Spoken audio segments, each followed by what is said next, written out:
How to verify your Kraken wallet on Android device. Hey guys, welcome back to another episode. In this video, I'll be showing you the ways to verify your Kraken wallet on Android device. In that case, go ahead and install the application, and that is going to take you to this field.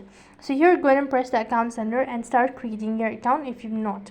So I'm gonna go ahead and start creating my account and click the continue button. Now you have to go ahead and create a password. And if you're sure about the password, click on continue. This is going to take you to the page where you can go ahead and enter in your country of your resident. So type in that and mark on the terms and condition and move on to the next step by tapping on the continue button. So to verify your identity, all you have to do is you need to be ready with your documents such as your state ID or your license or all that. And when you're done creating or when you're done with the steps, you'll be taken to the verification process. You have to provide in your contact details and upload your government issued ID. And when you've done uploading it, you'll be able to know that you've successfully verified your Kraken wallet on Android device. So that is all for this video. I hope the video was helpful.